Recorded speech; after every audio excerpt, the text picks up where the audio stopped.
వరంగల్లో బీఆర్ఎస్ రజతోత్సవ సభకు ఇప్పటికే మొత్తం 10 లక్షల మందికి పైగా జనం చేరుకున్నట్టుగా అంచనా అయితే వేస్తున్నారు. ఈ నేపథ్యంలో ఇంకా ఇటు నగరవాసులంతా కూడా మొత్తం 8 కిలోమీటర్ల పరిధిలో వాహనాలతో సభ వైపుకి వెళ్తున్నారు. దీంతో ట్రాఫిక్ ఆంక్షలు కొనసాగుతున్నాయి. ప్రస్తుతం ఇక సిద్దిపేట, కరీంనగర్, వరంగల్ రూటు, అదేవిధంగా హన్మకొండ రూట్లో కూడా మొత్తం ఆటోలతో ఇక సభ వైపుకి వెళ్తున్న పరిస్థితి ఉంది. స్వచ్ఛందంగా వారు ఎక్కడి నుంచి వచ్చారు వాళ్ళతో మాట్లాడే ప్రయత్నం చేద్దాం.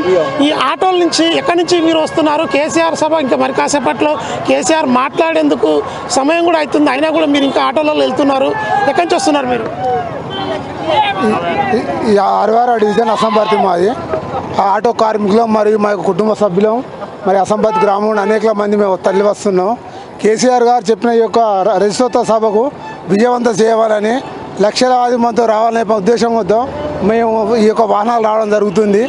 కాబట్టి ఈ యొక్క సభలో ఎందుకంటే ఆటో కార్మికులకు ఈ మా సకల జన సమ్మెలే కానీ ప్రతి విషయంలో ఆటో కార్మికులు ఎంతో చేసినప్పుడు కేసీఆర్ మాకు అండగా ఉన్నారు.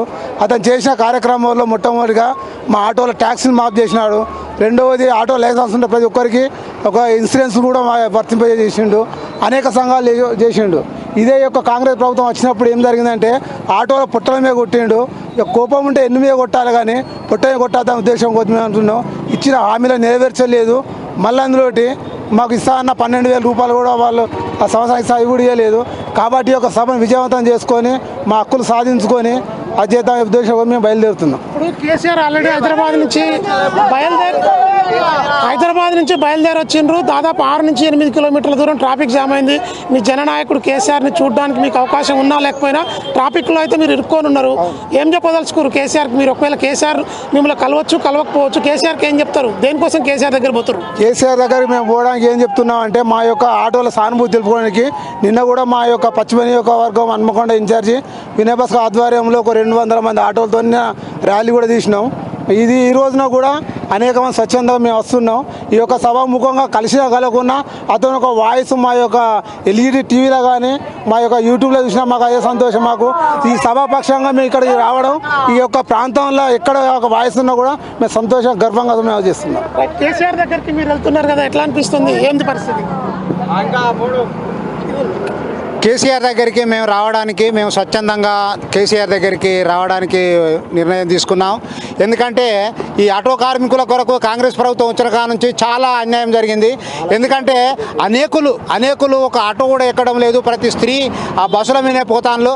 అదే ఈ మన కేసీఆర్ ప్రభుత్వం 2014లో అధికారంలోకి వచ్చినప్పటి నుండి ఇప్పటి వరకు ఆటో మీద మాత్రం ఎవరు కూడా తెలంగాణ ప్రభుత్వం ఉన్నప్పుడు ఆటో మీద ఎవరు కూడా చేయి వేయలేదు. ఆటో డ్రైవర్లకు లైసెన్స్ ఇప్పించడం కానీ, లేక ఆటో డ్రైవర్లకు మన ట్యాక్సీ మాఫ్ చేయడం కానీ ఇక్కడ కేసీఆర్ ప్రభుత్వం మాకు అండదండగా ఉన్నది. అనేకుల సమస్యలు మాకు తోడై ఉన్నది. అలాగే ఇప్పుడు కాంగ్రెస్ ప్రభుత్వం వచ్చిన కాడ నుంచి అయితే మాత్రము ఆటో డ్రైవర్లకు చాలా అన్యాయం జరిగింది. ఎందుకంటే కిస్తీలు కట్టలేక, ఈఎంఐలు కట్టలేక రోజుకు ఒక 1000 రూపాయలు సంపాదించుకుంటాం. ఈరోజు 200-300 సంపాదించుకోలేకపోతున్నాం. అలాగే అనేకులు ఆత్మహత్యలు కూడా పాల్పడతాం. ఎందుకంటే ఈఎంఐలు కట్టలేక, లేక జీవనోపాధి కోల్పోయి అనేకులు చాలా అవస్థ పడుతున్నారు. అలాగే ఇప్పుడు మరలా తెలంగాణ ప్రభుత్వం వస్తే మాకు అండదండగా ఉంటుంది. మాకు అనేక సమస్యలు సాల్వ్ అవుతాయి. ఎందుకంటే కాంగ్రెస్ ప్రభుత్వం మాకు ఇచ్చిన హామీలు కూడా మాకు నెరవేరలేదు. ఎందుకంటే ఆటో డ్రైవర్లకు 12,000 ఇస్తానని చెప్పని అన్నాడు. 12,000 అని చెప్పి నెలకు 1,000 రూపాయలు. నెలకు 1,000 రూపాయలు అంటే రోజుకు ఒక 3 రూపాయలు, రోజుకు 33 రూపాయలు. అది దేనికి కూడా కనీసము చిల్లర ఖర్చులు కూడా, కూరగాయలు కూడా వెళ్ళదు 33 రూపాయలు అంటే. అలాంటి చిన్న కోరికలు కూడా నెరవేర్చలేదు. అక్కర్రాని పథకాలు, ఎందుకంటే ఉచిత పథకాలు అమలు చేస్తున్నాయి కానీ అక్కడికొచ్చే పథకాలు మాత్రం ఇంతవరకు అమలు చేయలేదు.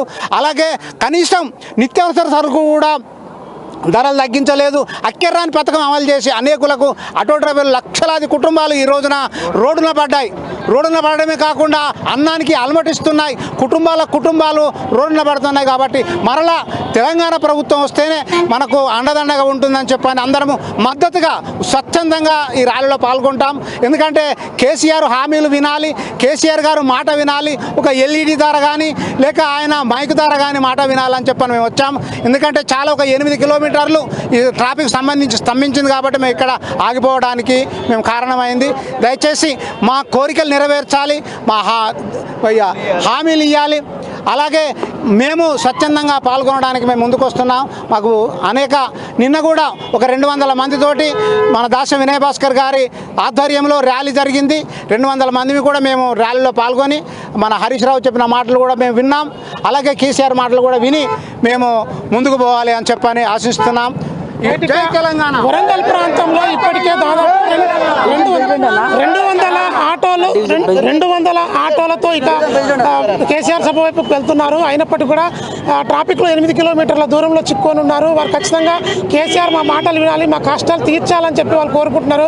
ప్రస్తుతం మనతో పాటు డివిజన్ అధ్యక్షులు ఉన్నారు. చెప్పండి, అసలు ఈ సభకు ఆటోల ద్వారా కావచ్చు, ప్రైవేట్ వాహనాల ద్వారా కావచ్చు, మొత్తం ట్రాఫిక్ జామ్ అయిపోయింది, వెళ్ళలేకపోతా ఉన్నారు. కేసీఆర్ సభ ఎట్లా జరగబోతుంది, ఏం జరగబోతుంది? చాలా బ్రహ్మాండంగా జరుగుతున్నది.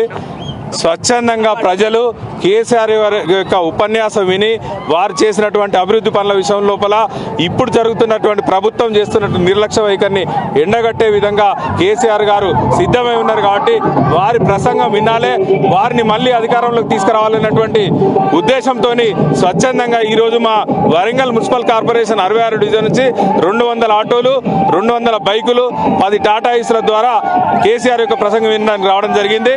ఇదంతా స్వచ్ఛందంగా వచ్చింది. ఏంటంటే కేసీఆర్ చేసిన సంక్షేమ పథకాల ద్వారా అనగా రైతు బంధు కావచ్చు, షాదీ ముబారక్ కావచ్చు, కళ్యాణ లక్ష్మి కావచ్చు,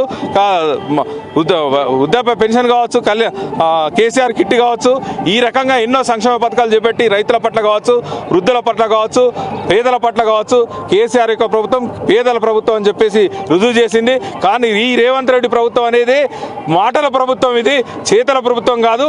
కాబట్టి ఈ రేవంత్ రెడ్డిని గద్దె దించడానికి కోసం సరే మేము ఒకసారి పొరపడ్డాము, ఆయన ఏదో చేస్తాడని అనుకున్నాం, కానీ దానివల్ల ఆయన ఏం చేయడు, ఆయన చేసేంత గుండు సున్నా అని చెప్పేసి ప్రజలకు తెలిసింది. ఈ రకంగా కేసీఆర్ గారికి మద్దతు ఇవ్వడానికి స్వచ్ఛందంగా ముందుకు రావడం జరిగింది. వరంగల్ సమీపంలో 6 కిలోమీటర్ల దూరంలో ఉన్నటువంటి తాజా పరిస్థితి. వరంగల్ సభలో ఇప్పటికే కేసీఆర్ వైపుకు మాట్లాడేందుకు సిద్ధమవుతున్నప్పటికీ కూడా ట్రాఫిక్ జామ్ కావడంతో ఆటోలు, ప్రైవేట్ వాహనాలలో వెళ్ళేటువంటి వ్యక్తులంతా కూడా ట్రాఫిక్లో చిక్కుకున్నారు. ఖచ్చితంగా పేద కుటుంబాలను ఆదుకోవాలి, మౌలిక వసతులన్నీ కల్పించాలి. ఇవన్నీ జరగాలంటే కాంగ్రెస్ ప్రభుత్వంలో సాధ్యం కాదు. మళ్ళీ కేసీఆర్ రావాలని చెప్పి వారు కోరుకుంటున్న పరిస్థితి ఉంది.